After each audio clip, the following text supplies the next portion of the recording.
Gusto mo ako, patay ka nga eh.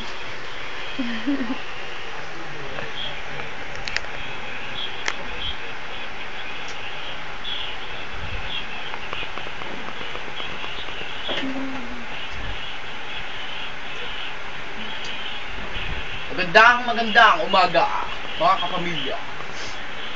Andito na naman po ang Soko, Scene of the Crime Cooperatives, upang lutasin na naman ang isang kaso na naganap sa isang bahay kamakailan, sa isang lugar, sa Isabelita, San Juan. Ang aming ikikwento ay pawang kasinungalingan lamang, walang katotohanan. Ating nire-resolbahin ang isa na namang kaso naganap kamakailan lamang. Ito si Manny Patman.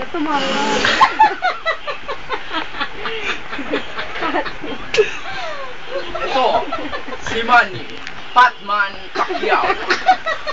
Agad tumawa. Ito ang biktima. Re-resolbahin ng ating Soko, Scene of the Crime Cooperatives, na pawang kasinungalingan lamang ang sasabihin. Susubukan natin isolbahin ang kaso. Ayon sa mga Soko, ang lalaking ito ay nagtangkang kainin ng mansanas na ito, ngunit siya ay pinagsabihan ng kanyang airpod. Nagtulog-tulugan. Ngunit ayaw magpapigil ni Manny Pacman Pacquiao.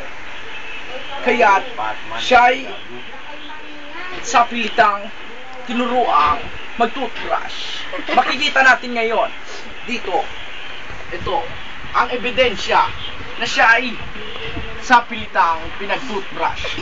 Titignan natin kung may lason nga ito o wala. Patagay mo sa kanya.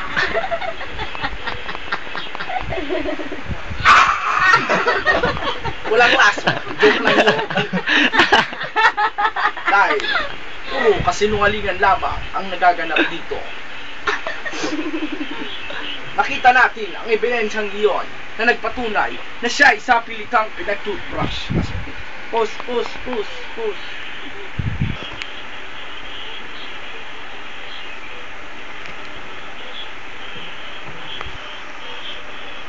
Pag-alaman namin, si Manny Patman Pacquiao ay dugyot. Makikita natin ang kanyang daliri. Makikita natin panluya. Kaya siya siguro ay sa pilitang pinag-nail cutter ng kanyang magulang. Makikita natin ang ebidensyang ito na nagpapatunay na siya ay sa pilitang pinag-nail cutter ng kanyang magulang tulad nito. Ang punat, panluya. Ito yung daliri niya. Pose. Ang ating unang salary ay si Mr. Ducky Gallardo. Malaki. Makisama kayo. Yan. Kita natin. Siya ang ating unang salary sa naganap na patayang ito.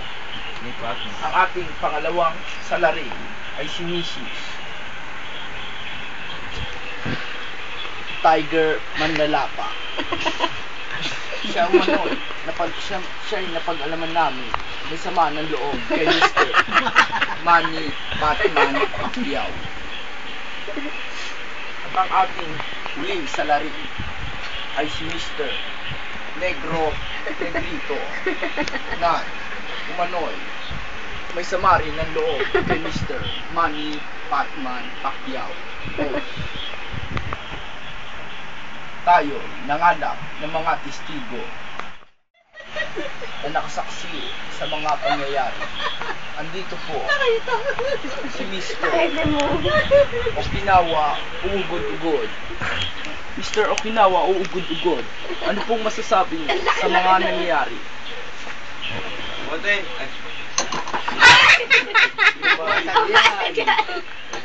Ayun lang akong nalakihan. Ha? Nakita ko nilapa ni Mr. Tigger Manlalapa si Mr. Manny Batman Pacquiao na ikinasawi ng kanyang pagkamataan. Pause. Ngunit sa liwat ito, sa salaysay ni Aling Marta Ngalangala. Mr. Marta Ngalangala, ano pong masasabi nyo tungkol sa nangyari? Ayun naman sa akin nakita, hindi si Mr. Tigger Manlalapa ang pumatay, kundi si Mr. Ducky Gallardo na nakita kong tinuka ang si Mr. Manny Batman Pacquiao. Narinig natin ang salaysay ni Mr. Nakalimutan ko pangalan. Na ito daw at ito ang salarin. Ngunit kayang-kaya ito solusyonan ng ating Sin of Charis Corporation na nakasang lutasin ang mga kaso ito. Aray, sakit mo to. Ayon sa ating SOCO, Sin of the Crime Corporation, Dapat cream. sa kanilang pananaliksik, si Mr. Manny Batman Pacquiao ay buhay na pinagawan umano ni Mr. Negro Negrito ng toothpaste dahil ito umano'y mahilig mamapak ng toothpaste. Ngunit hindi pumayag si Mr. Manny Batman Pacquiao. Ayaw ko, Kaya babae. nagalit ito sa kanya. Ito naman si Mr. Tigger Manlalapa Putang mo, di ko na kaya. mahilig. Ako sa yung tsako eh. Mr. Tito Bernard sa pinungulo. Si Parang may Mr. kamote. Tigger Manlalapa ay kakain sana ng tinola noong araw na yun. Kaya napagkamalan niya luya. Look! Ito. Suot naman natin ito. Sabi ko sa'yo, ikaw na mag- Pinubura mo Saan na ba ako? Try. Wala na, nasira na. Ayan po ang pagtatapos ng ating palabas. Sasayaw pa. Nais ko lamang batiin ang aking outfit. Thanks, outfit. Sabi ng nanay ko. Si Mr. Manny Calayan na nagayos ng aking makinis na mukha. Binabati ko rin ang kapitbahay namin, ang Susera. Parang Dahil babawasan ko. nanonood siya ngayon. Aling Marta, tigilan mo na pagchichismis. Wala na. Gusto na Kaya isa. yun, tatandaan Nakain na.